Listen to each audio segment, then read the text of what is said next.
be a testified or charge of forgiven. Forever running out of power. What a cheap man. So funny. All stand.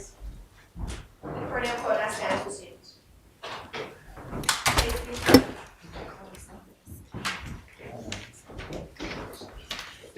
Thanks for coming back into the witness box. Please take a seat. Just before we return to your evidence, I just need to publish a ruling. On the 29th of September, I heard oral argument and 83 objections to evidence by Constable Rolfe. Since then, Constable James Kirstenfeld, Sergeant Louis Gowans and Sergeant Paul Kirkwood have filed submissions in support of the same or similar objections. In my view, for the reasons I now publish to the parties, each of the objections should be dismissed. For the avoidance of doubt, this ruling does not consider whether I should receive Najar's report, which is item 10-22B on the evidence at the moment. I've also made a non-publication order over the reasons until 9:30 AM on Monday the 17th of October 2022. Just for the benefit of any journalists in the room or listening, I note that Your Honour, that the facts that Your Honour just read out can be published. It's just the reasons, the written reasons, that are going to be published on Monday after all parties have had an opportunity to make any further submissions. Yes. Yes, we can return to the last topic of your questions. Thank you, Your Honour. Dr. Achi, Dr. Boffer, as foreshadowed, I just wanted to ask you some questions about alcohol policy and availability in the Northern Territory. Might I note that you have both written in this area, and I take by way of an example of an article that I intend to tender, which is titled Preventing Alcohol-Related Harm in Aboriginal and Torres Strait Islander Communities, the Experience of an Aboriginal Community Controlled Health Service in Central Australia. It's authored by yourselves, Dr. Boffer and Dr. Achi, along with Edward Tilton. It is dated December 2018. Your Honour, I tender that article and I'll make it available. Thank you. Dr. Boffer, this is an issue that you and Dr. Achi are passionate about, is that right? Absolutely. Yes. In this article, and it's one of many, but you note, for example, that despite the determined efforts of Aboriginal and Torres Strait Islander individuals, families, communities and organisations that have resulted in some local successes, alcohol continues to contribute significantly to the total burden of disease and injury. It also significantly undermines progress on social and economic issues, including education, employment and community safety. Taking Kumanjayi, for example, we understand that Kumanjayi's parents were affected by alcohol-related illness themselves, and that, with no disrespect to Kumanjayi's mum, that she was consuming excessive amounts of alcohol. What impact then can you say it has on the prospects of someone like Kumanjayi, that early involvement for parents who suffer from an illness related to alcohol abuse? Well, there's two clear mechanisms where it has intergenerational impacts. One is through epigenetics. So if both your parents are drinkers, then epigenetic changes mean you're then genetically predisposed, greater susceptibility to becoming someone who's dependent on alcohol. Secondly, with parents, three ways. Then there's the problem itself of alcohol causing harm, direct harm, toxic harm to the fetus. So that's fetal alcohol syndrome or spectrum disorder. That can be both the father and the mother. So people don't get the fact it's not just if the father's drunk at the time of conception. I keep telling people the concept of drunk sperm is a cause of fetal alcohol disorder, not just the mother's drinking. So often, and it really is the time of conception. So often we talk about doing things once women know they're pregnant. Mostly that's too late. So this is why you need a population approach to alcohol, because you've got to prevent heavy use at the time of conception, not once women know they're pregnant, unfortunately. So often, and sometimes women get pregnant and then think, I've got to stop drinking, which is great, but the damage could already be done. So there's that, there's the epigenetic changes, then there's the problem of early childhood trauma from parents who drink, parents who fight. Now we know alcohol is a significant cause of domestic violence, and I'd like to get that out because causation of domestic violence is complex, which means it's non-linear. Too many people think there's only one cause in linear causality terms, and they think the cause is patriarchy. And when I say they, this is often the women's movement, will not accept that alcohol is a cause on a circle of causes. There's multiple causes. Patriarchy is one. Early childhood trauma. Trauma in early childhood is a major cause of subsequent development of addiction. So if you've got both parents who are heavy drinkers, you've got a genetic predisposition, you've got the potential direct toxic damage to the growing brain in utero, then you've got the impact of trauma in early childhood in those early years and lack of responsive care and all those things absolutely affecting brain development. Because when a baby's born, 25% of the brain's developed. By age 4, 92% is developed. So in those first 4 years of life, you've got massive neural networks being laid down and hard wiring's happening. And you need iron-rich food, you need love, you need care, you need sleep, you need exercise, you need to be read to. So Einstein said, what did he say? He said, if you want your kids to be genius, read them fairy tales. And if you want them to be even clever, read them more fairy tales. It doesn't have to be fairy tales, any rich story, and it can be spoken to children. So traditional stories spoken to children is an incredibly powerful way to develop the brain. It can be reading a book every day, but you've got to talk to kids and you've got to tell them stories that use their imagination. And that all that's important. So, but if you don't get that and instead you get exposed to violence and stress and trauma, the brain doesn't develop. And once you pass critical milestones, the critical period for the development of emotional self-regulation is 6 months to 2. It's very young. And so once you pass those critical periods, it takes a lot of effort to then wire that pathway into the brain. And so those three combinations mean that, unfortunately, they're the intergenerational impacts, which is why you've got to take an intergenerational approach to addressing this problem. So people say, we can't have supply reduction forever.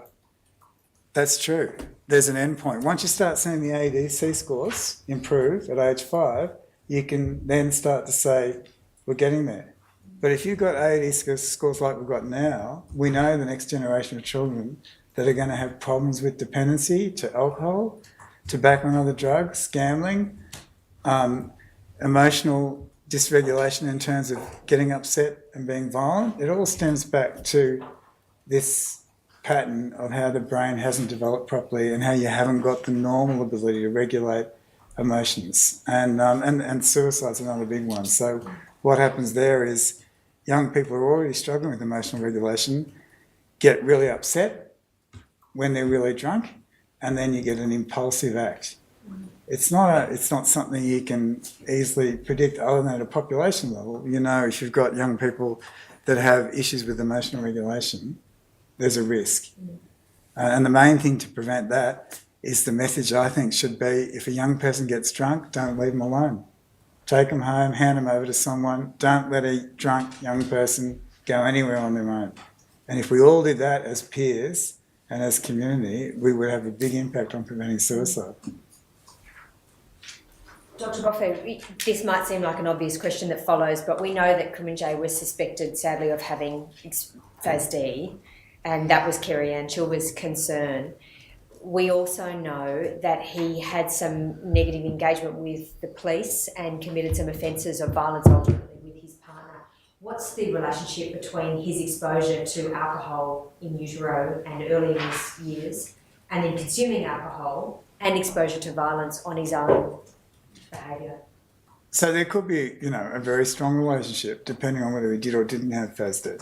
And I think at this stage, I haven't seen the basis of the opinion of the psychologist that felt he had FASD.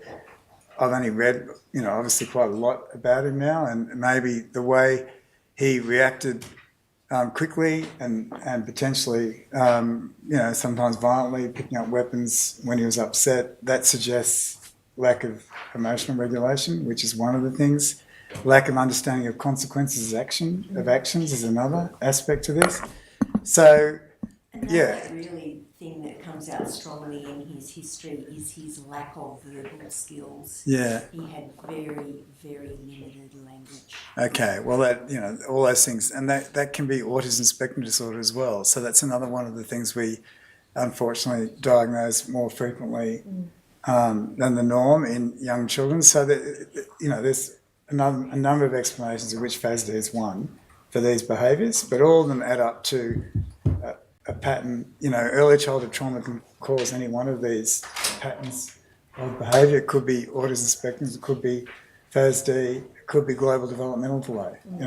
They've got some common origins. So I think that, we don't know exactly what it was, but it's very likely with that history that he was impacted and didn't get diagnosed, didn't get the support he needed.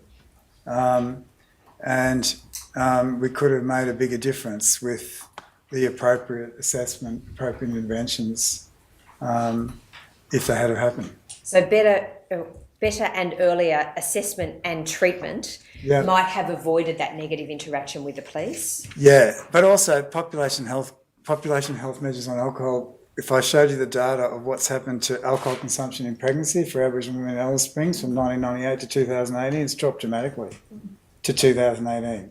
And we're really concerned now to start going back up again. I'm going to come to that shortly. Just one more before I do, and that is, if you're dealing with the end point where you've got a young adult of 18 or 19 years, Kumanjayi was 19, if you know him to be someone who has poor impulse control, which is related to those early indicators of FASD or trauma or both, if you knew that and you're a police officer engaging with him, does it help you to try and minimise conflict?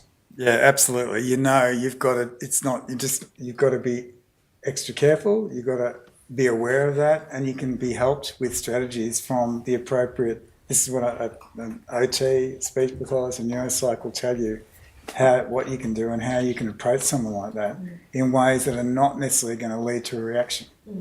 So if you're a police officer, for example, stationed in a remote community and you get to know the local community members, is it helpful to have training then in how to deal with, or at least who to ask in terms of how to approach young people with that? Yeah, it is helpful, and it's even more imperative to have family and someone who knows the person with you, and to make sure you've got people with relationship with the person. It becomes more important in someone who's brain damaged to do that, and not to have strangers. It's like as old people get demented, strangers set them off, but people they know well, they can still remember, they can still relate to. It's similar to that. If the brain's not working at its best, then people you know well with very deep, strong relationships are going to be able to help regulate you much more than strangers. Do you think it's plausible then to have a level of trauma-informed training incorporated in police training? Yeah, absolutely. I mean, we all need trauma-informed training. All of us working in this area. In fact, it's so clear that trauma is, I think, the foundation of addictions of all types. And you think about how common addictions are throughout the community, Aboriginal, non-Aboriginal, Australia, internationally. So we've all got to learn about trauma and the impacts of trauma, and how to approach and how to work with people that are trauma in a shame-sensitive way, and in ways that are cognizant of the neurodevelopmental problems that these people have. They're all ways that we've got to learn to deal with people. Dr. Boffer, can I return to the issues of... Sorry. Oh, sorry, Your Honour. Ideally, screening happens early in a child's life, and I've learnt that from you today, and I appreciate that information. When children are a little bit older or getting into early teens, if they are coming into contact with police, do you think that at that stage, really, all children should be screened and or assessed? once they're at a stage where there are police involved? Absolutely. If we're seeing in youth detention 83% in our detention centre here, but even in the one in Perth, what's it called? Banksia. Banksia, yeah. Banksia Hill, they had the same 84%. So if that level of neurodevelopmental disorder is there, then any child that comes into contact with the police should be assessed, because it makes a big difference as to how you go on and manage that child or young person. Because many children obviously start coming into contact with police well before the age of criminal responsibility. So if there are those interactions with 8, 9, 10-year-olds, you would support assessment at that point in time. Absolutely. And you've got to then have the right team. So you've got to have a neuropsychologist in the team. You can't assess properly for neurodevelopmental disorders without that. Yeah. Dr. Boffer and Dr. Rachi, I just wanted to come to your concerns now that since I think you referred to the statistics that we've got leading up to 2018 that show a drop-off in the number of mothers drinking alcohol during pregnancy. We know that the NT intervention, which has caused a lot of concern in some areas, had an impact in restricting availability of alcohol in communities. We have heard evidence so far in this inquest that anecdotally this year, since alcohol became more freely available after the sunset clause meant that some of the restrictions introduced in the intervention have lifted, that there is more alcohol being made available in communities, including Yuendamu, that some parents are coming in from Yuendamu into town to be able to drink in camps around town where alcohol is now available, that the offending is getting more serious and that injuries are worse because of the increased consumption of alcohol. Is that at this stage that is anecdotal? Is that evidence that you are beginning to gather for Congress? That is consistent with anecdotally based on community feedback that we're getting as well. But we're also experiencing it as a health service. There's been a couple of occasions where we've had to call the ambulance to our social and emotional wellbeing site because in one instance a male was so intoxicated that he actually collapsed and couldn't walk, and so we've had another situation where a female had come into the reception area, had been subject to domestic violence, very agitated, and so obviously we helped her.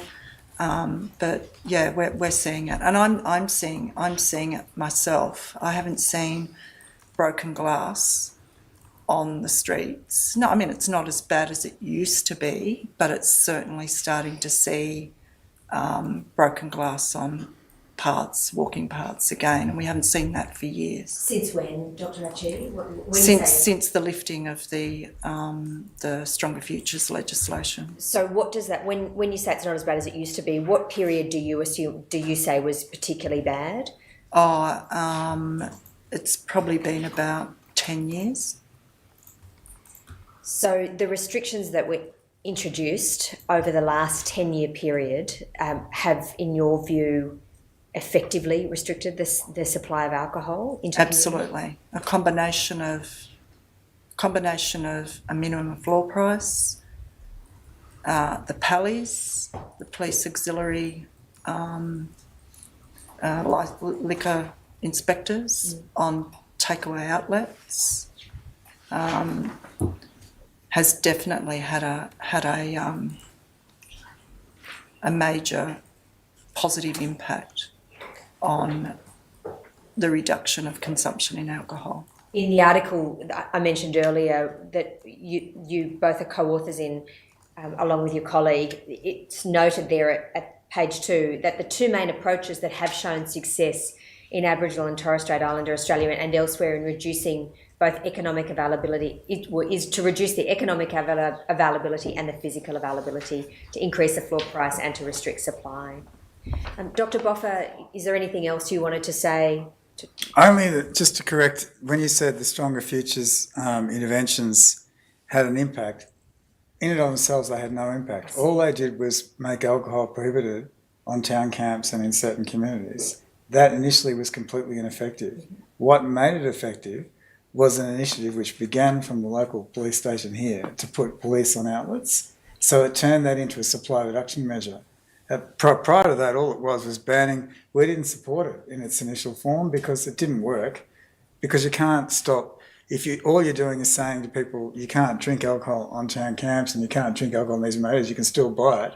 People still buy it, and the police can't possibly stop people.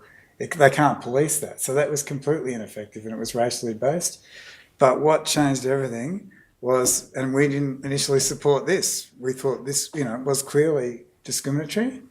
But it was so effective, we supported it in the end, because that's the issue, that it's a form of positive discrimination because it's so effective. And so we saw things, if you look at all-cause alcohol attributable hospitalisations, they started dropping in 2013, which is exactly when we had initially what was called, not POSIs, initially they were called TBLs, temporary beat locations, then they were called POSIs, then they became PALIs, and they became PALIs in 2018 because that was when police auxiliaries were funded. It didn't have to be police themselves. But you can see the on again, off again, like they were on in 2013, they were off in 2014, the data goes up and down. So there were two major peaks of harm. One was 2015, one was 2011-12, which is 10 years ago, where we've seen the worst of what can happen. It's been getting better since then. But we'll have to see in the data now. We haven't seen, like Donna said anecdotally, and I've said before, where I live in Goss Street, there were in a 4-week period, there were 2 major crime scenes. We haven't seen that for more than 10 years. So one was a woman was raped, and one was a woman was drunk, pushed into these are remote people drinking in that area, in the public spaces. One was a woman pushed into a fire, badly burnt. So that's anecdotally again. So we're trying to see particularly the serious harm data. So out of all the assaults you most worry about, the assaults causing grievous bodily harm. They're the ones that could have killed someone but didn't. We've heard anecdotally they've gone up, but that's only published NT-wide. We don't want to see it NT-wide because Tennant Creek's improved a lot. See, Tennant Creek, nothing's changed because all the town camps were general restricted areas. So they're our control community. Things in Tennant Creek have got a lot better, which is what we're expecting to see as the COVID situation settled down. So all over the world during the COVID years, alcohol consumption's gone up. So much so that even in America right now, there's a campaign for a floor price. There's a campaign for all these things because they're seeing how much alcohol consumption and harm's gone up in the COVID years. But as things improve, we expected to see things return more towards what they were pre-COVID. And Tennant Creek's doing that at the same time as Alice Springs is going in the other direction. And we need to look at Alice Springs, Tennant Creek, Katherine and Darwin differently. There's nothing changed in Darwin because there were no Pallies in Darwin. So it's here that we were most worried. We'd see an impact and we'd see remote people coming to town, which is what we're seeing. And we were at a board meeting yesterday, one of our remote clinics, and the board members at the end of the meeting under other business, what did they want to talk about? They wanted to talk about the people who left their community, gone to town, drinking, and their kids aren't going to school. How do they get them back? How do we stop that? That's from one small remote community. Well, so that's the second time that's been raised. Yeah. So people are seeing it, they're worrying about it. And, we're trying to get evidence. And if, I heard in evidence earlier this week that the clinic was saying in the mood, they're seeing people coming with broken arms, cuts, lacerations. If that's what's going on, then go public. Say that. Because we're hearing nothing really about how much. And you can't just say, of course there's tensions in all communities. It's a question of how much worse things get when you add alcohol to whatever's going on, whatever pre-existed. You add alcohol into the mix, everything gets worse. And the question, what we want answered is how much worse. What we're hearing anecdotally for Yuendamu, which remains a dry community, is nevertheless that some adults are leaving the community to come into town to drink, which leaves young people unsupervised, and then the problem with break-ins occurs. Right. Well, that's consistent with the messages that we're getting from our remote community leaders. So tying that back to Kumanjayi's life again, if you think of him being a young person who is in need of love, care and support, and a young person who was affected by alcohol, the more you limit supply for somebody in his position, the better his outcomes potentially. or the Yeah. more you make it available, the worse his outcomes. Agree.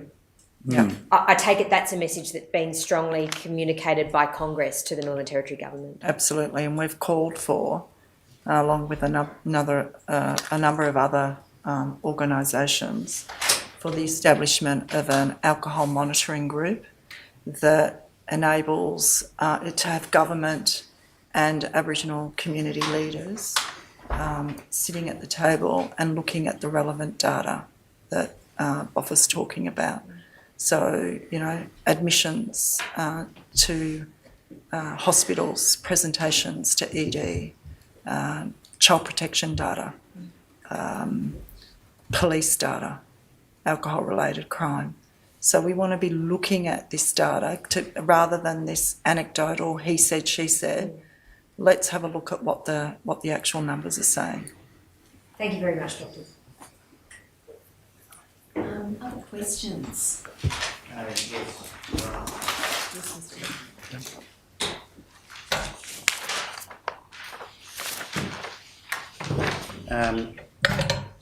Doctors, my name's Mr. Espy. I appear on behalf of NARJA.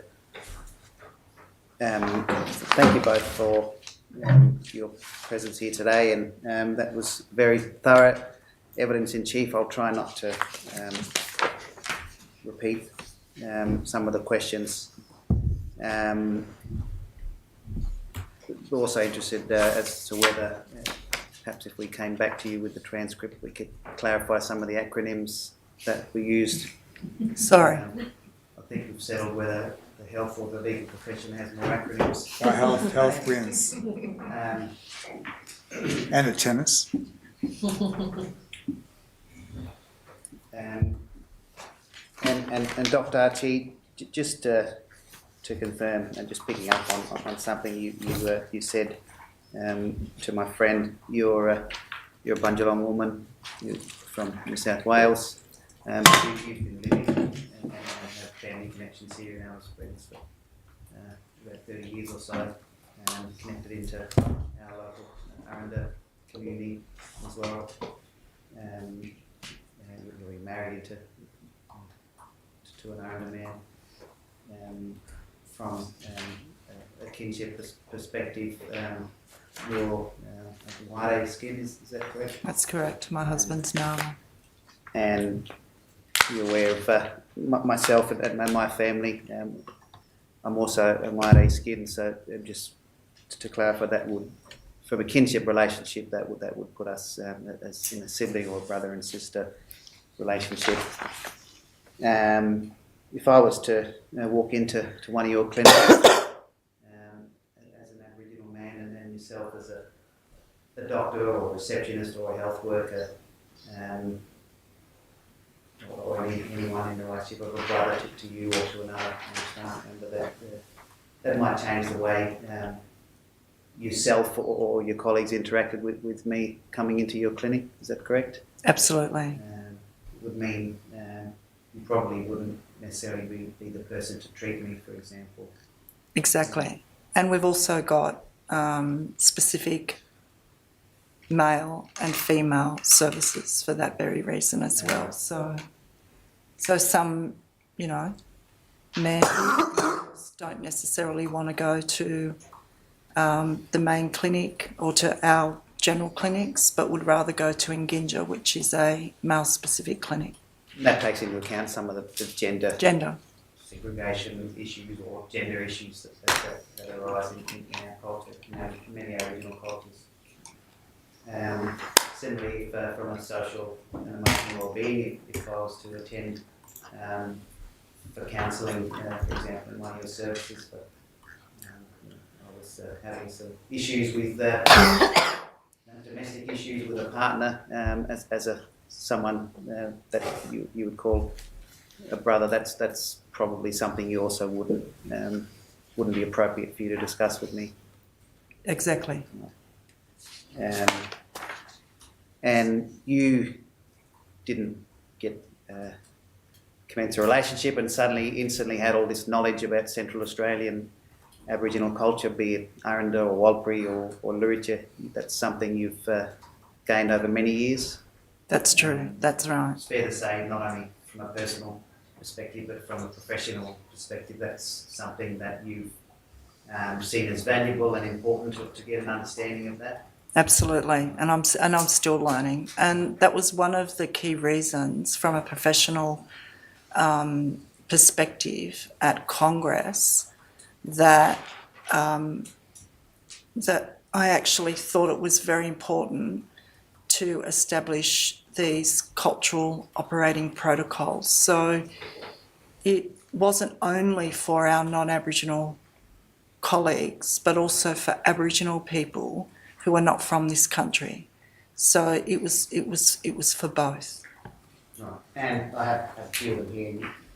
They're protocols that are tailored depending on where your clinics are and what language groups and what people you work with. Exactly, and the relevant health boards basically gave the advice about the content, because only they would be the ones that can inform that protocol. And those are the health boards in your various Remote clinics. And they consist of local Aboriginal people from that community. From that community. So very specific to those regional places and those language groups. Yeah, exactly. And you being from quite a far away place in New South Wales, it's not only that you're Aboriginal, that you value that and you understand that anyone working in this profession can put some sort of value on that, from a professional point of view, and make efforts to gain that sort of knowledge. Yes, yes. And I'll perhaps come back to that in a moment.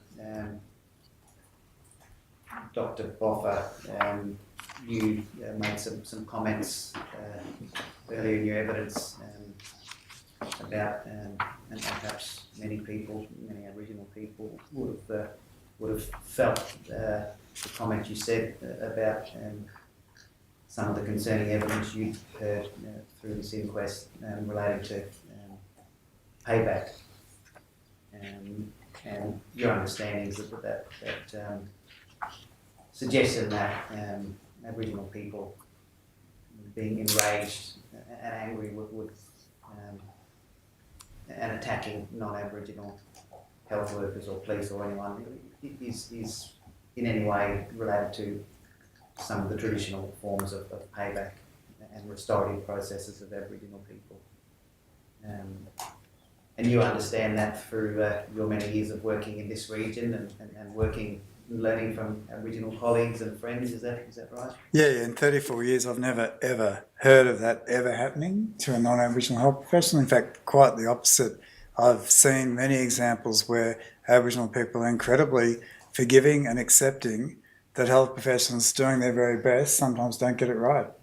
In fact, to the point perhaps where there's a tendency to be too forgiving and too accepting, and sometimes you've got to be a bit tougher and take things up. But I think the exact opposite is my experience over 34 years, and I just think it's a really important message to get out there that any health professionals that come to work in remote Aboriginal communities will be very much accepted and very gratefully accepted and very openly accepted, and people will accept them into the community if they're prepared to commit. No, if you're only coming for a few weeks, well, don't expect that. Right. If you're coming with an open-ended commitment, you can expect to get in return more than you give. And in my 10 years of as the Chief Executive Officer of Congress, it's never come up in at Congress. What about a health practitioner being blamed for a bad outcome and then kind of banished from the town or something like that? Have you ever heard of anything like that? I haven't. No. We heard from Senior Elder Warren Williams, who made comments about Gadiya people coming to Yunnamoo and walking in two worlds. So not only Aboriginal professionals or Wallaby professionals having to walk in two worlds, but non-Aboriginal people also I take it from what both of you are saying, but just reflecting on your evidence, Dr. Boffer, you made the comments about payback, not only to sort of let the wider profession know that that's not something you've experienced, but you also, I take it, because you could feel how those sort of comments would probably hurt many of your Aboriginal friends and colleagues. Yeah, I think I could see how they're very hurtful to Aboriginal people, but as well as that, very worrying in terms of we need health professionals to come and work in remote communities, and this is getting a lot of publicity, this inquest, and I worry that people will get the wrong end of the stick. But yeah, I know that people would be very offended by that because payback is very, very strictly regulated by traditional law, and it doesn't happen on an ad hoc basis. It's Dr. Archie, you said Congress is almost about to celebrate its 50th birthday. Congress is an organisation that's arisen out of Aboriginal people in this area filling gaps in services or creating more culturally appropriate and responsive services for Aboriginal people. And we've heard a wealth of evidence about your sort of whole of life and approach to a whole range of issues and health issues that face Aboriginal people. It's fair to say that you continue to grow not for the sake of building some empire, but out of addressing gaps, deficiencies, adapting to issues that arise in this region. Yeah, absolutely. And our focus in the last few years, 5 or so years, has been in the early childhood space, because we think that that's where we've got to shift the attention if we're really going to change the trajectory in a child's life. We really need to be focusing on that primary prevention, and early childhood is the key. And within your organisation, you've talked about being led by boards and having that layer of what perhaps we call Aboriginal oversight and input. There's other layers of input. You have have more than 200 Aboriginal staff across your organisation. You have Aboriginal Staff Advisory Group, is that correct? There are other ways you get input from your Aboriginal staff? Yeah, we've got our Aboriginal Staff Advisory Group, our board, our executive has 3 senior Aboriginal executive members, all female. We do need to see some more males in our service, Aboriginal males at executive positions, but that's an area of work that we need to focus on. But and we've got, as we mentioned earlier, Aboriginal family support workers, Aboriginal liaison officers. We've got 2 senior cultural leads. So there's a whole network within the organisation around where we can make sure that we're supporting Aboriginal self-determination, but also making it a safe, culturally secure place for not just Aboriginal people that work there, but our non-Aboriginal colleagues as well. And that was my next question.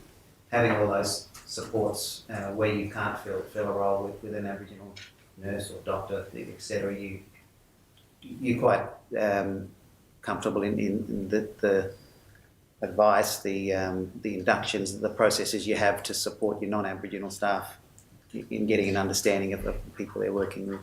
Absolutely. We have a regular, for new starters, for new staff, we have a staff orientation program workshop that we share with new staff about the history of Congress, what its strategic directions are.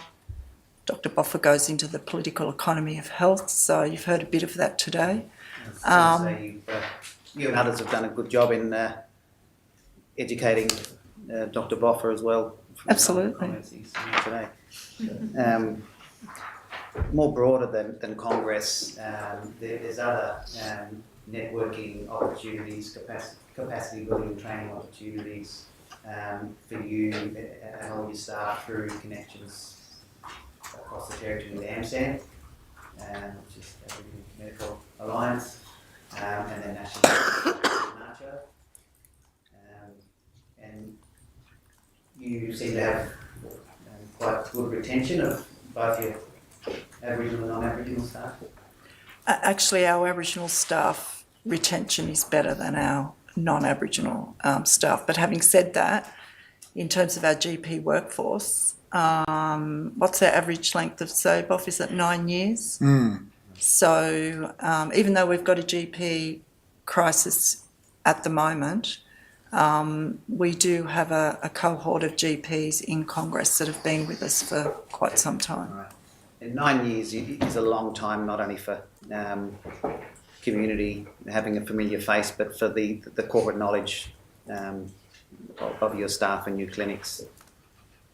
And again, just considering or reflecting on evidence we've heard in the last few weeks, was reference by Derek Williams, who was an Aboriginal community police officer, and he described the challenges he's had in continuously building relationships with people that come and work in the community.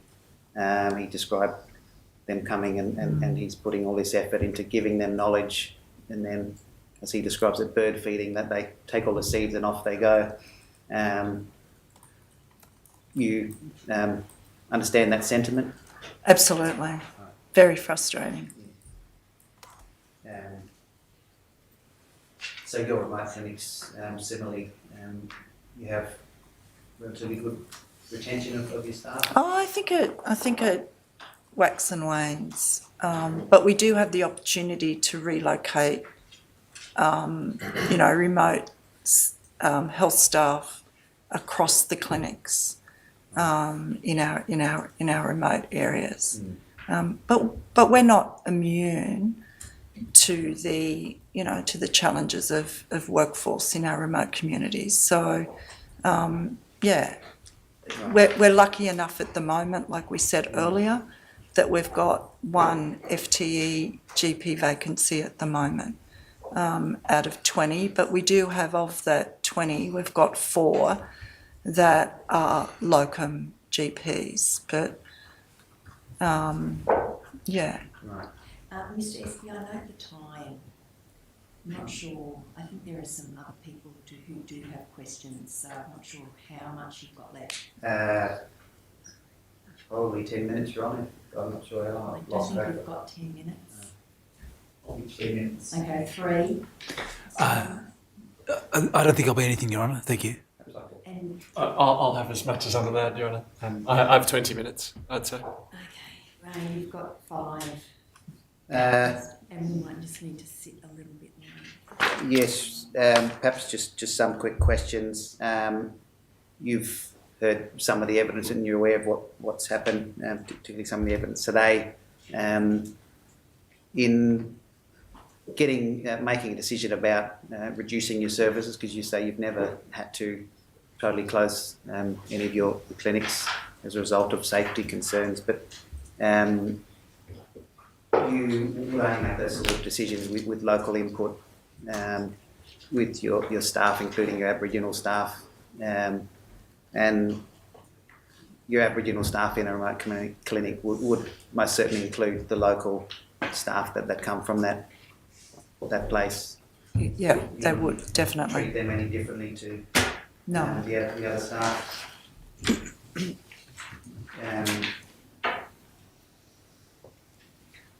Perhaps just some quick comments. What do you think, what you've heard today about burglaries and that sort of thing would trigger a need for one of your clinics to either reduce or close your services? Sorry, I'm missed that. Would burglaries be sufficient to trigger closing services? No.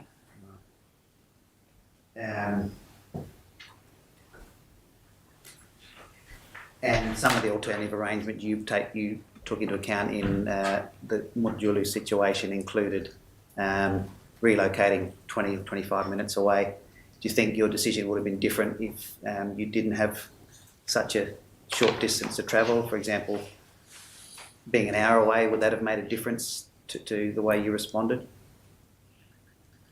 Yeah, we probably would have had to bring people into town if we didn't have that facility there. Or we would have had to get more of a commitment from the police to actually work with us straight away, which we couldn't get. When we couldn't get security, once we got security, we were back in the community, but that took a few days to organise. And you mentioned that the police being replaced with two different police and then an additional officer. Were they police that performed a different style of policing to the previous police that were in the community, as far as you're aware? Well, the feedback that we've had from the health board since the employment of those two new police is that the relationship is very good. So it's been positive feedback. And Dr. Boffer, you mentioned relationships, but are they very much into developing relationships in the community? Yeah, it's critical for all of the professionals that work in communities. So more of a community policing style of operation. Yeah. And perhaps just quickly also, your after-hours services in communities includes Aboriginal staff assisting in after-hours or on-call services? You can do the after. Yeah, well, yeah, so since 2018 or 17, yeah, we've had two people have to go on every call out. And the best way to do that is a registered nurse and a local Aboriginal person that we call a MOLPA worker. So they're the two people. If we can't get a MOLPA, we have a second nurse. But obviously using two nurses is problematic, not only from the cost point of view, but from the actual amount of time they then spend on call. Because if you have anything less than a 1 in 4 on call roster, you're going to lose people. There's good research about that. So if you're using two nurses every night on call, you're going to have them all doing more than a 1 in 4 on call roster, and that's not sustainable. So we work very hard to get local Aboriginal community members as MOLPers who know the community to work with the nurses after hours. Right. And just some final quick points. I think it's been recognised through the closing gap agreement, and you've said in your statement that your model or an Aboriginal community control model is often more cost effective, has better health outcomes.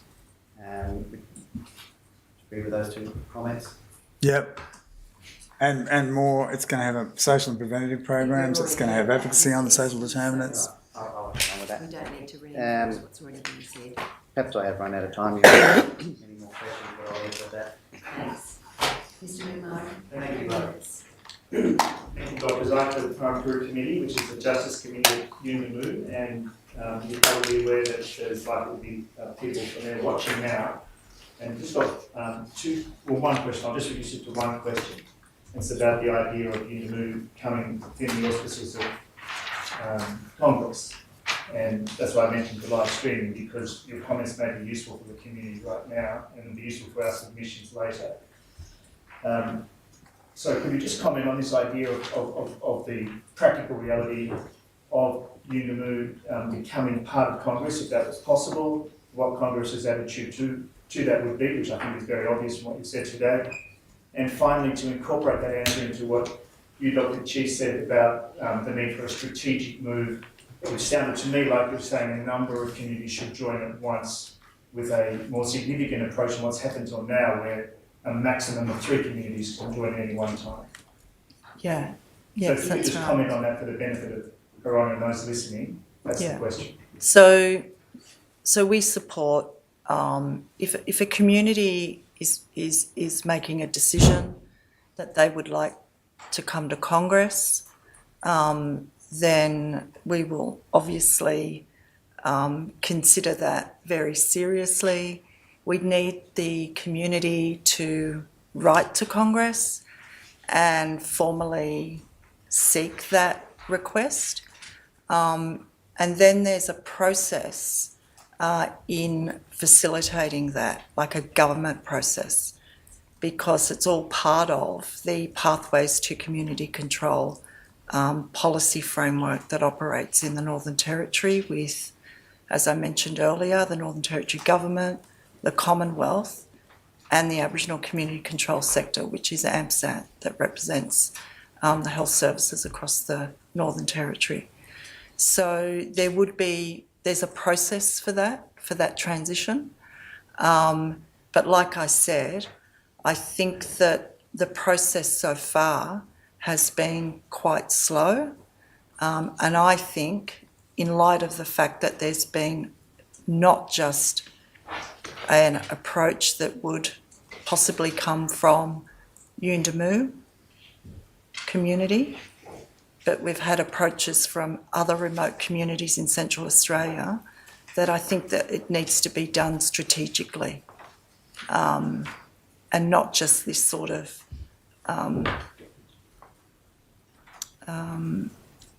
incremental.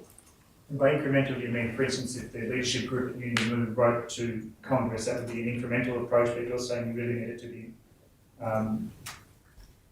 more strategically organised with a number of communities at once. And that would be the most beneficial way for Congress to deal with that kind of move. Is that what you're saying? Yes. Right. And I know it's obvious, but it's something that Congress would welcome. Yes. Yes, thank you. Mr. Hutton? Thank you.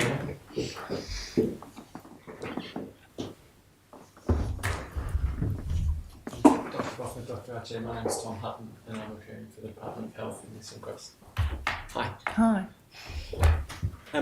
I don't understand there's a maximum number of communities that can transition to Congress under the current arrangements, is there? Oh, not so much maximum number. It'd be within the region of Central Australia, and that would need to be consistent with our constitution, which basically is Central Australia. So it wouldn't include the Barkly, and it would need to be, Congress, our board would need to consider to what extent that geographic boundary would go. So at the moment, when you look at Yuendamu or Titjikala has been in contact with us, and Goala Mob have been in contact with us. We just need to be able to consider that in a strategic way. Sure. Sorry, my question though is under the current arrangement with the forum that governs the process, there's no restriction to say only 3 can be transitioned. No, there is. There's a policy that only 3 areas can be transitioning at any one time. At the moment, there's 2 areas. There's West Arnhem transitioning. That's the Jabiru area, Owen Pally. And there's, as Donna said earlier, there's the Amampa, Yalara, Kakuljara area around Mutijulu. That's 2. There's 1 open vacancy because the Malabam's transitioned and the East Arms transitioned. So there is the possibility, but the policy at the moment is you can only have 3 regions at any one time. The question would be, could Central Australia be considered as a region rather than, say, Apachula or Akunji, or, rather than one community to make up that 3rd spot? But there is a restriction that there's only the policy environment says we can only work on 3 areas across the NT at any one time. All right, thank you. Paragraph 41 of your joint affidavit, you state that Wing Health terminated the previous hospicing arrangement because of governance issues between Congress and the Wing Health Board. You say there are a number of important governance issues. What were they?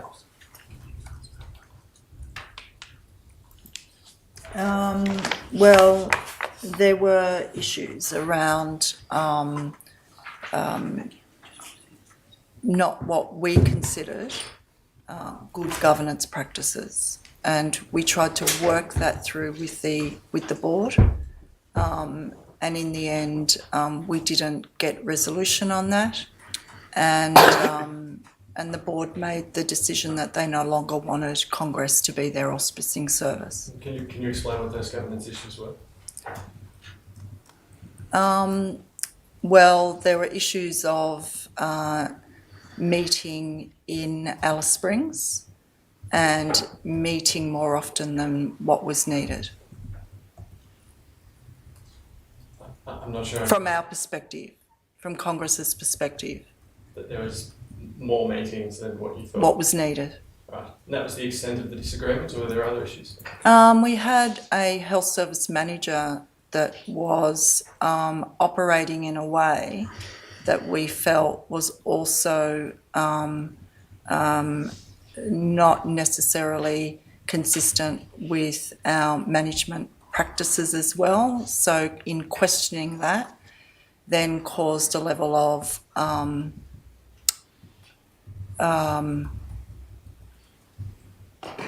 disagreement between Congress and the board. Were there any issues relating to service delivery? Not that I'm aware of. All right. At paragraph 43 of your affidavit, you state that previous coronial inquests have exposed the issue when a service relies only on remote area nurses without the benefit of a residential GP who can assess patients in person. And then you've cited an inquest there into the death of Kumanjayi Brown in 2014. Can I suggest to you that there were no recommendations arising from that inquest regarding residential GPs? But what that's referring to is in evidence, it was quite clear that the district medical officer who was based in Alice Springs at the time was basically able to say that they were unable to make any sort of correct diagnosis because they were relying on the input they were being given from the remote area nurses. Now, if they had been there on the ground in the community, diagnosing meningitis early is something that doctors learn. You do it, you see it rarely.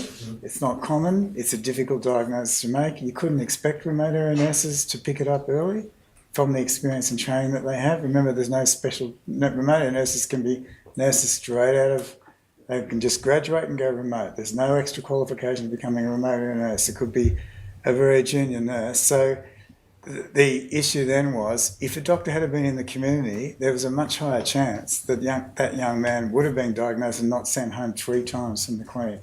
So although there was no recommendation about that, Congress wasn't asked to give evidence in that inquest either.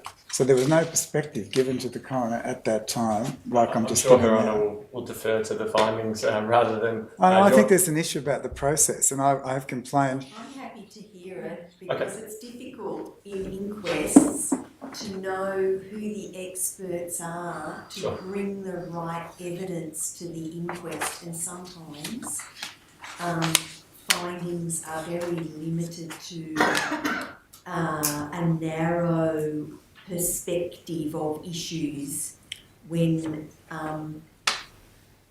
with a greater analysis from a number of or a greater source of input, we could have much more meaningful findings. And so on that issue, because I think coronial inquests are great opportunities to highlight systems issues, and it'd be about 15 years ago there was a major change. Congress used to be asked to give evidence in a lot of inquests from a systems perspective, like we are here, which is great. A big change. So we raised that with counsel assisting, we raised it directly with Greg Kavanagh, that we were really concerned that an inquest like that, we weren't asked to give this sort of evidence about the level of resourcing of the health service. Didn't come up. None of that evidence was there. There was so it didn't. It's not that there were no recommendations because there was nothing in evidence about why there weren't resident GPs in the community, why the clinic had declined to the level that it had in terms of number of staff, and that, to my mind, was a missed opportunity to look at the broader systems issues then. And if they were looked at then, we mightn't be here now in the same situation. So I think that, but that's not the only inquest. There's been a lot of inquests where I think we would have been able to give very valuable, independent, expert evidence about systems contributions to deaths, and that all got stopped. I'm not sure why that policy changed, and it's really great to see that we've been asked to be part of this one. And I just think it's really important that coronial inquests do seek evidence beyond the department being scrutinised. The same would apply to us. If Congress was subject to an inquest, we would expect other experts to be giving evidence about whatever it is that we had failed to do. So I think this is a really big opportunity for system change. I've seen it happen out of good coronial inquests, and that one was a missed opportunity. I won't take that inquest any further other than to say my understanding of that circumstance was there was indeed that the patient in question was seen twice by a general practitioner and once by a registered nurse and never by a remote area nurse. But I'm sure Your Honour will read those findings. I'm going to have to have a look at it. I know that it's referred to in our large volume of material. And at paragraph 45 you state that Aboriginal community-controlled health services are historically well recognised in terms of cost effectiveness, improved health gains for Aboriginal people, and decreased avoidable hospitalisations. How does Congress monitor decreased avoidable hospitalisations? So we're currently part of a research project which now involves every health service in Central Australia, community control and government, to look at the impact of primary healthcare on avoidable hospitalisations. We're drawing that from existing literature about the effectiveness of primary healthcare services on avoidable hospitalisations, and we are now trying to look at whether there is a differential impact between community control health service and government clinics on avoidable hospitalisations. So that research project's now, it's a data linkage project. It's at the stage where data extraction is occurring, and it'll finalise its findings probably about mid next year. Is there any publicly available data now that would support that statement? There's publicly available data from one study from the top end about the importance of primary healthcare on avoidable hospitalisations, which shows that if services are seeing clients between 5 and 15 times a year, they have their maximum impact on avoidable hospitalisations. Mm-hmm. In that study, in the government clinics, there's a large proportion of people in communities who didn't use the service once a year. Community control health services don't have that. We have very few. In a given year, we see about 87% of our resident population, 10,000 people, 87% of them come to our service in a given year. So we have, and over 2 years, it's more like 95%. So on the basis that we have more clients coming between the 5 to 15 episodes of care per year than government clinics in that study, I think it's reasonable to assume we're having a significant impact on avoidable hospitalisations, because there is a sweet spot, less than 5 times, and you don't, greater than 15 times, you have, again, it's a U-shaped curve. We're really on the bottom of the U-shaped curve. Do you share your data with NT Health ordinarily? What do you mean share? In terms of consultations? Yeah. So our NT KPI, all of the NT KPI report data from every clinic, community controlled government, goes to the NT data warehouse. It's the KPI which is heard about this morning. Yeah, so that's controlled by the Northern Territory Health Department, and they see all the data. There's a committee that includes NT government senior people and AMSANT senior people who review that data, and all those reports go to all health services. So it's one database, and the Anti-Aboriginal Health Forum gets those reports every 6 months across the system. Thank you. At various places in your affidavit, you refer to a workforce crisis, and that it's making staffing remote clinics harder.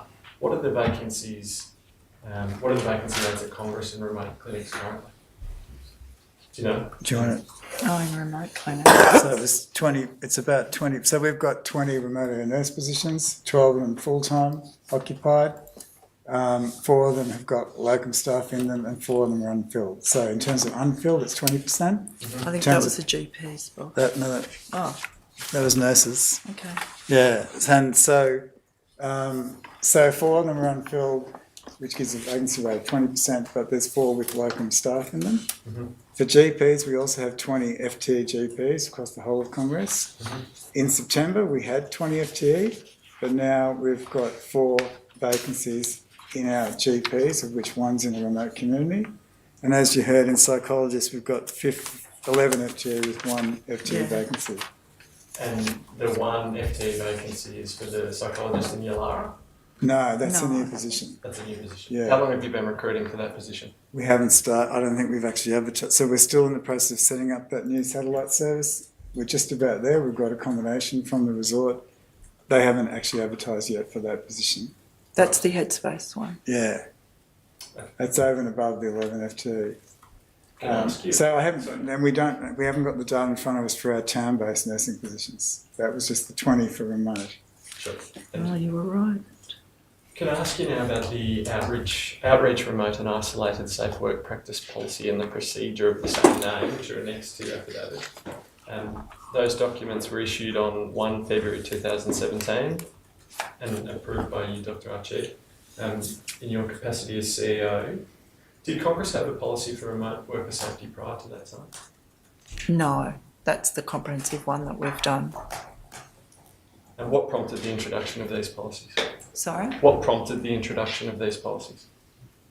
It was, I think, the need to make sure that we had appropriate systems and processes in place, and particularly what happened in South Australia. The death of I think it really, yeah.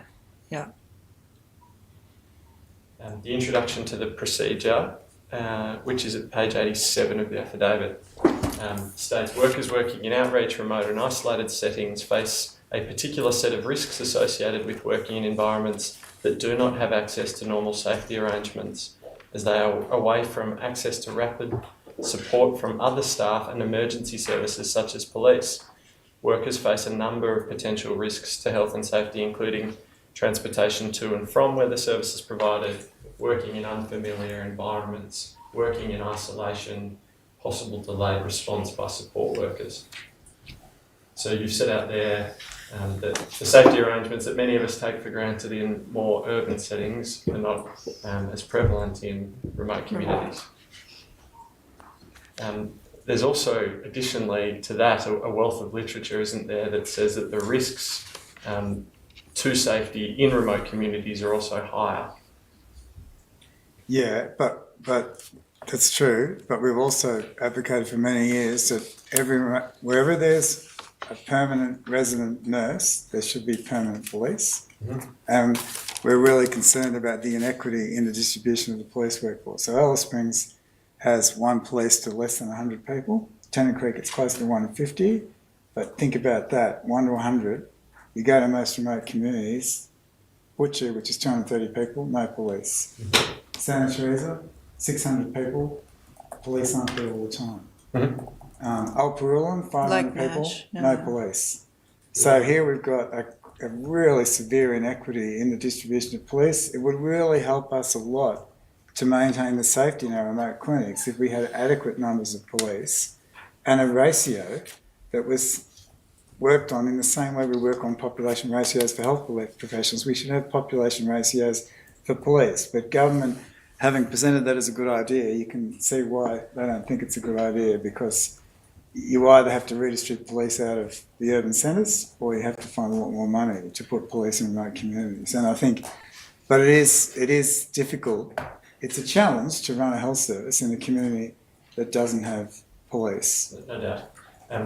I don't have time to go through some of the literature that I'm aware of with you now. It's before, Your Honour, and next to the affidavit of Ms. Tina Fleming. But one proposition that is put in that literature is that the violence experienced by remote area nurses in remote communities is double that of urban professionals. Would you agree with that? Oh, absolutely. I mean, and you look at the violence, I mean, Aboriginal women in remote areas, 40, 50 times more likely to be hospitalised from domestic violence. So the community, so that gap is multiplied many, many times for the community. But of course, it's worse in remote communities than it is in urban areas, Mm-hmm. for a whole range of reasons. And one of them is the lack of police. On page 99 of the affidavit, in the procedure, there's a text box that states dispensing of medications and providing other treatments from staff accommodation, no matter how minor, is not acceptable. This is not supported by management and will be considered inappropriate conduct. Why is that considered to be unsafe? Do you want me to, one of the main lessons. Sorry, I just need to find the, where did you go to for that? I went to, it's in the procedure, Your Honour, sorry. It's in the Congress Yeah. this year, and where is It's it? page 99 of the whole document. Oh, I might not have the whole document. I've got up to like 65, which I thought was the Congress procedures, but It's in a highlight box. It's one of It the. is very good. Well, the highlight. It's such a long document. The highlight boxes, you can read them and get the 10 main points, and that's one of them. So that came out of. So if you look at the tragic death on the AP lands, after that we decided that after hours, if people need to be seen, they come to the clinic, and we didn't want our staff going to people's houses, particularly for repeat medications and for minor things like that. You can wait till the next day for medications. So you needed to balance. The risk-benefit equation meant that the practice of seeing people in their homes or having people come to your home, Yes. which used to be commonplace, even not that used to be happening, and even before that, we were saying don't do that. But we didn't have a policy saying don't do that, so we made that very clear statement that we actually don't want that practice where people actually go into houses for the purpose of dispensing medications after hours, this is. Do you accept that the risk to staff of dispensing medication to community members would be lower than the risk that's presented when someone is trying to break into their house when they're home? The risk is about, you might go there to dispense medications, but what else is going on in the house at night, after hours, and you're often not aware of that till you get there, and so it's not, dispensing medications is not the issue. It's the context in which that's happening that could create an unacceptable risk for a staff member for a purpose that's not life-saving. People coming to your house that you're trying to avoid. Yeah, and also our staff going to their houses. So people are told to come to the clinic. If we have to, we'll go to a house if there's no transport or no way they can get to the clinic. But that was a shift in making sure people came to the clinic and we'd see people in the clinic where it's a safer environment. On page 111, and sorry, Your Honour, I'm not sure what page of the document it is, but it's only a short reference. It reads, if a worker feels unsafe at any time, and those words are in bold, they should call for backup or retreat if possible. And why is that? So we wanted to make it clear to staff that we're not expecting or requiring staff to put themselves at risk. And if they feel unsafe, then they need to stop and talk to someone about what they're doing. So that was the trigger and obviously there's another part in a box where we say staff have to go with another person. That was a change. We were letting staff, prior to that, on-call staff would be on their own. After that, they're not on their own. So there's a combination of saying two people will go, but if you're feeling unsafe, you need to stop and say, well, why am I feeling unsafe? And if you're not sure, talk to someone and make sure that what you're doing is okay and you've done your risk assessment properly.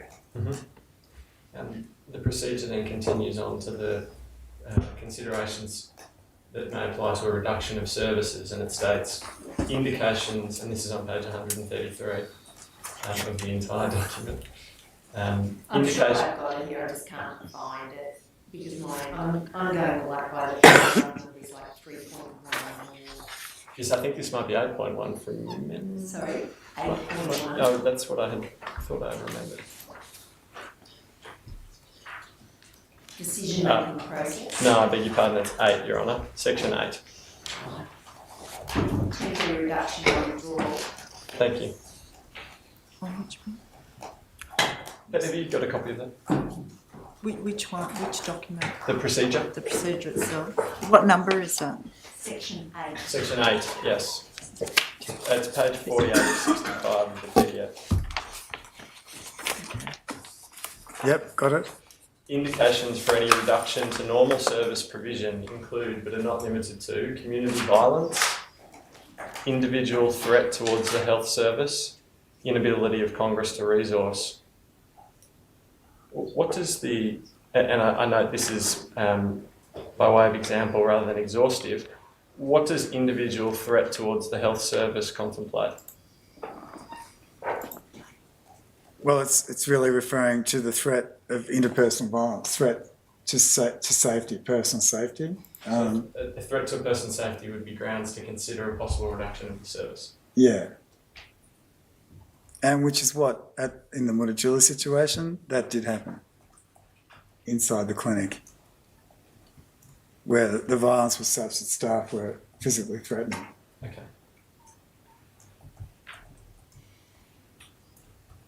If we go over the page, we get to the decision-making processes to a temporary withdrawal.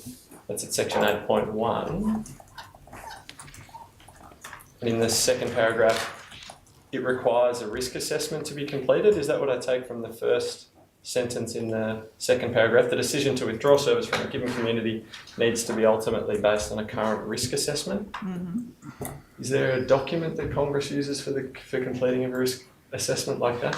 Yeah, which is our Congress risk management policy, and we've got a framework as well. And the paragraph goes on to state, it's recognised that communities need to be responsible and involved in the management of bad behaviour. What does that statement mean? Well, that's I think that's the response that we took to the unrest that we were experiencing in Mutijulu. This document was obviously written a few years before that. Yep. What is it trying to capture here? Well, that you've got both a service provision response, but you've also got to think about a community response. All right. And there's no requirement in this procedure, is there, that other stakeholders such as police be consulted with? Yeah, it says issues and invoke the intervention of groups such as local government, police. But we did it anyway. Does it? Well, we'll come to Mutijulu in a moment, but is there a requirement in the procedure that other stakeholders be consulted with before a decision is made?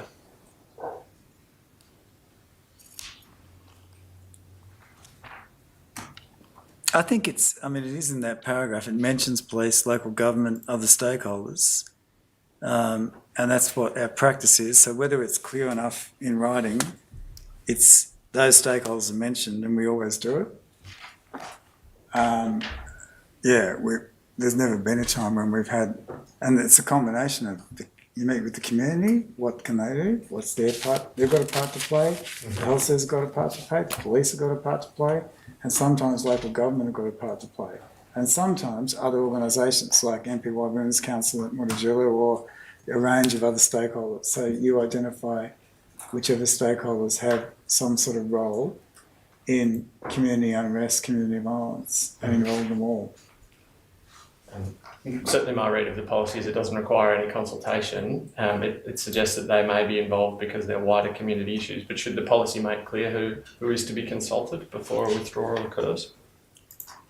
It may not, and if it doesn't, we might take that on board and review it. We already said that with one aspect of going through this policy for this commission.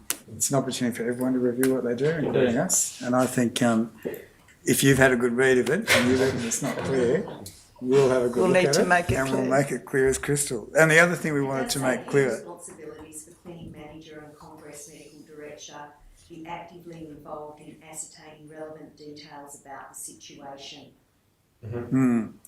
But we could make it more explicit, and we also thought we'd make more explicit that it's actually the CEO who makes the decision, and it's not clear enough.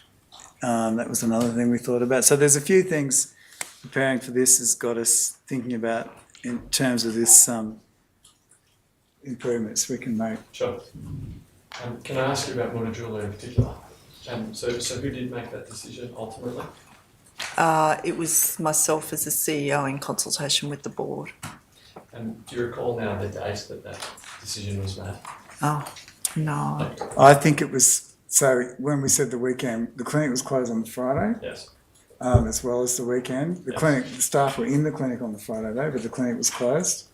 And so it probably would have been the Thursday, I think, or the Friday morning that decision was made. I don't want to be a barrier for Congress against NT Health, but if you look at the Appendix 1 off-site activity flowchart,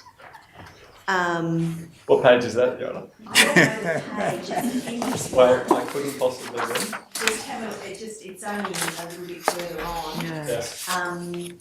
So it's the risk assessment stage, complete off-site risk assessment form, subsequent visits, check off-site risk assessment form, use risk assessment tool to determine appropriate actions, consultation with third parties may be appropriate. That may be appropriate indeed. That doesn't require it, does it, Your Honour? Yeah, we can strengthen that. I think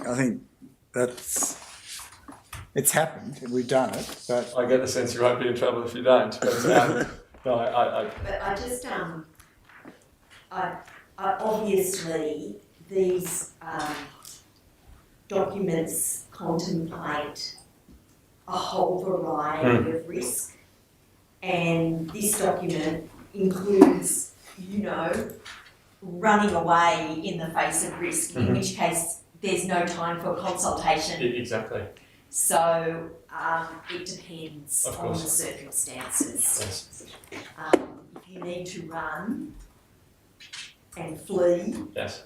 that is contemplated, and you're not required to get in contact with management and go through other processes if in fact you are facing imminent danger and you need to flee. Precisely right, Your Honour. So if there's a bushfire coming, you don't have to consult. If it's on your doorstep, get out. Yeah, that's right. Which hasn't happened, but it's got to be said.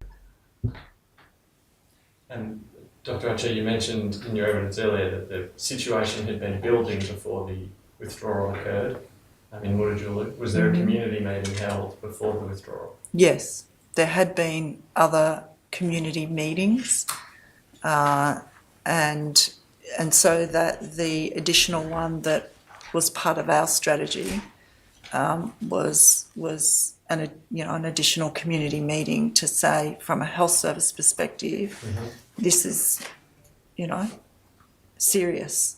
It's now impacting on the operations of the clinic. Yes. It is impacting on the well-being of our staff. And so as a community, we need to talk about this. Your statement says... And just to add to that, in one of the community meetings that happened a few months earlier, the police came down at a very high level to that community meeting, and they gave a commitment to the community that there would be a third police person. But come the incident, that hadn't been implemented. So that every incident was used. Donna was on the phone to the commissioner multiple times over months, and back onto him, saying, well, hang on, it hasn't settled down, it's getting worse, we've got to make this happen, we've got to get the third police, we've got to make change. And so it wasn't like just one simple approach, it was a continual approach over time, which led to an outcome. And a commitment to the community given, it eventually was implemented with the help of us giving up a house. But if we hadn't have made that house available, it wouldn't have happened. Your statement goes on to say that Congress informed the board of what was happening and why. It doesn't suggest it was a consultative discussion. It suggests it was a notification to the board. No, that's the wrong language. Yes, Do you remember the discussion with the board? yes, it was down in the meeting room at the clinic. Did they ask you to stay? To stay. To not withdraw from the community? No, they didn't actually. They recognised that there was a serious situation here, and we talked through what the response to that should be. So they didn't actually say shut the clinic. They didn't say that. That's not my recollection. Do you recall that? Yeah, they were absolutely adamant that we had to maintain an on-call service. So we had to find a way of doing things with that service maintained. They wouldn't have accepted no on-call service, and that was the bottom line that we couldn't go below. So we worked out a way to make sure there was an on-call service that was not too far, because an ambulance with a siren on could get there within 15 minutes. From Lara? Yeah. It's only 25 kilometres. If you've got your siren on and you drive No traffic. 15, 20 minutes. No traffic. It's After 20 hours. minutes. We're talking about after hours. 20 minutes with a siren on. I think 20 minutes maybe max. But Take some time to load the ambulance. what's that? Take some time to load the ambulance. Well, we had it already. We'd spoken to Dave Reeves. We had permission to use the Alara clinic because we weren't planning that weekend to even open the clinic. We were planning to go, get someone, come back to Alara to treat them, unless it was so life-threatening that we had to actually open the clinic. But we were going to try and avoid. Normally, an emergency would go to the Mutijulu clinic and we'd deal with it there. But this time, we were planning to go into the community with security, get the person in the ambulance, come back to Alara, treat them there, and the health department were very supportive of that. So we'd use the Alara clinic. I appreciate that, and I've been provided some email correspondence that suggests that that certainly did occur, but there was no consultation or notification to the health clinic until well after the decision had been made, later that evening, isn't that right? To which health? No, they're talking about Sorry, the to the health- to NTG health. clinic at Yalara. Oh, I don't. That wasn't someone that was consulted with.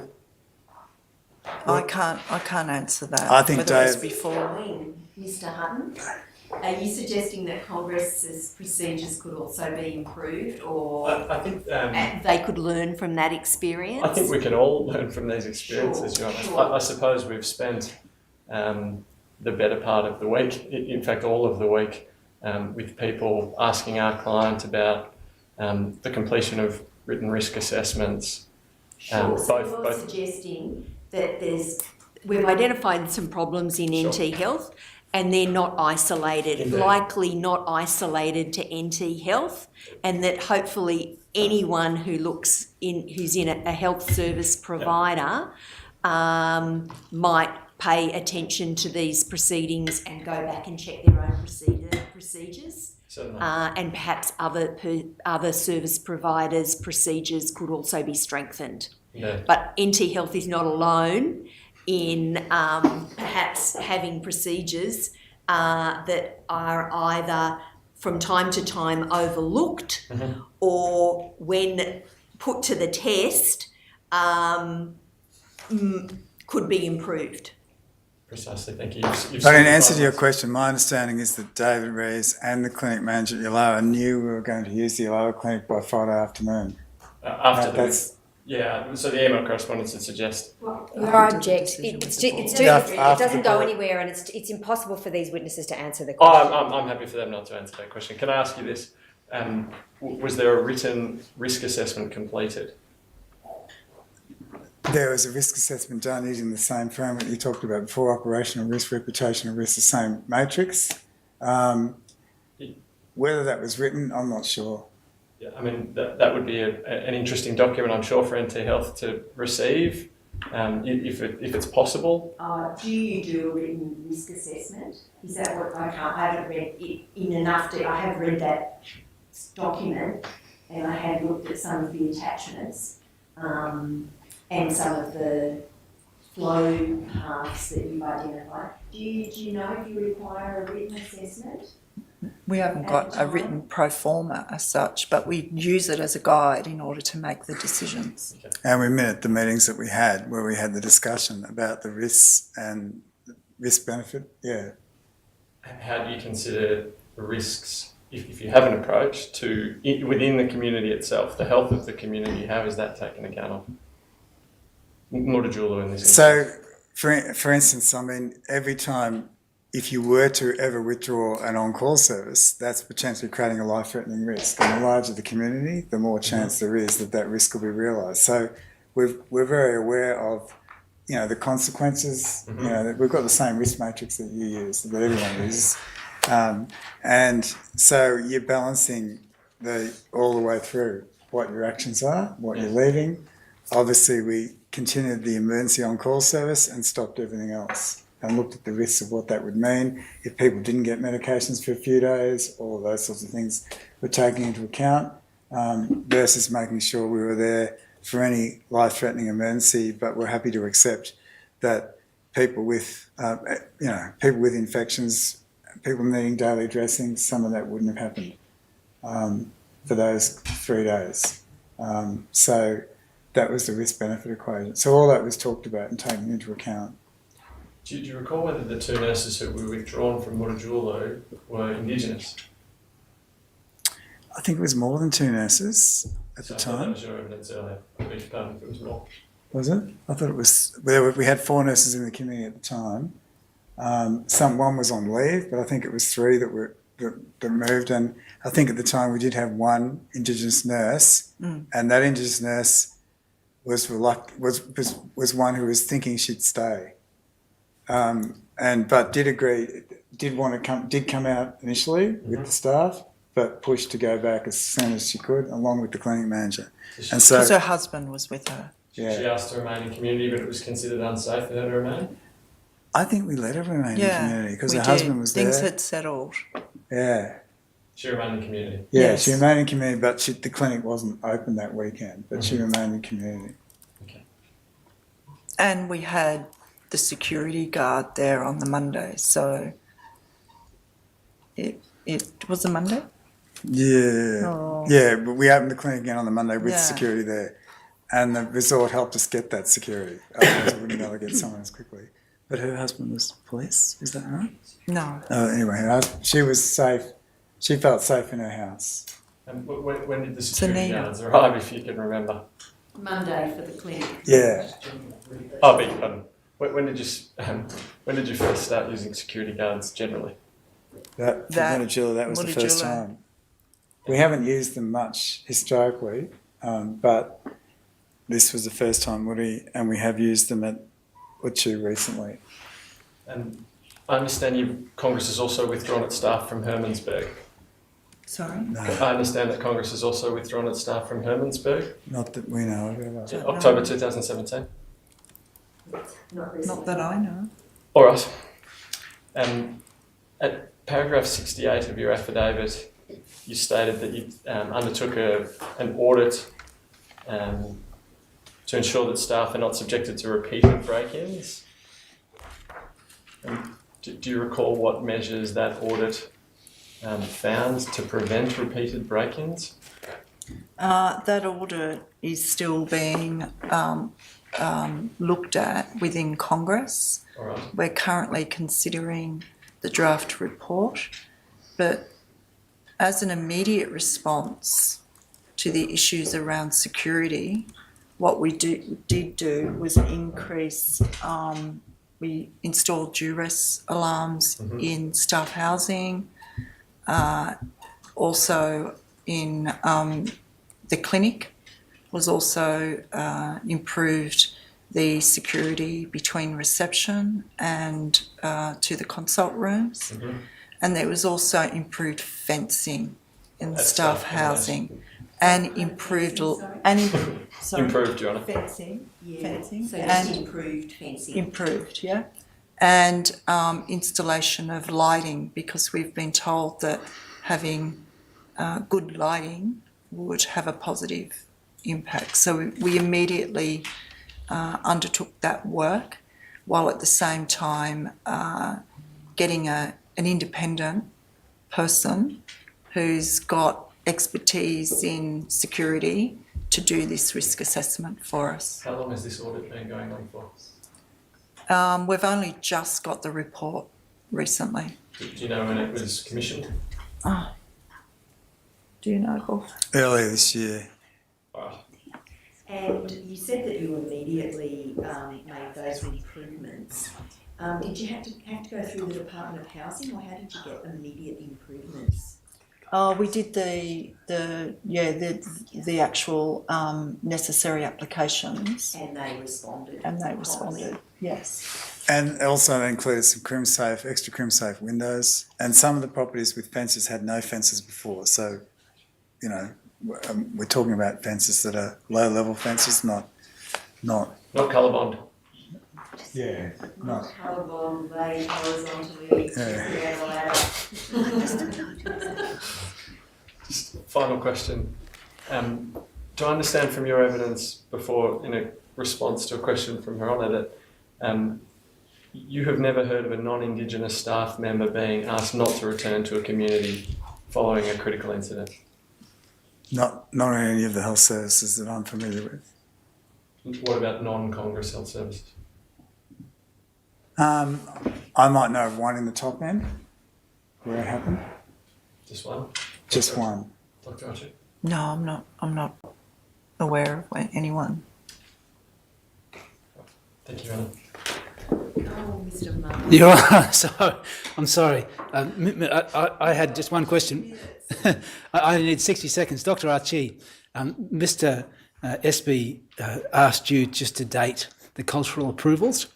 Can you recollect that? And you sent him an email with the dates? Yes, July 2019. Well, there's 6 of them. The Alice Springs was approved on 30 Later. April 2021. Yeah. The later. WAHAC was approved 1 July 2021. So Alice Springs was approved on the 30th of April 2021. Mutijulu, Santa Teresa, Uchu and Amungana were approved on the 27th of September 2019. and WAHAC was approved on the 1st of July 2021. Thank you. Thank you, Rhonda. Mr. Bowe only asked me to do one thing. I just didn't want him to say you had one job. All right, we'll adjourn till Monday at 9:30. All stands. Coronial Court now stands adjourned. And I should thank you very, very much. I'm sorry it's so late, and clearly we've all been completely listening to you intently. I think you've observed that for yourself. So you can see that we have appreciated the information you've given, Ryan, and your evidence in detail. Thank you.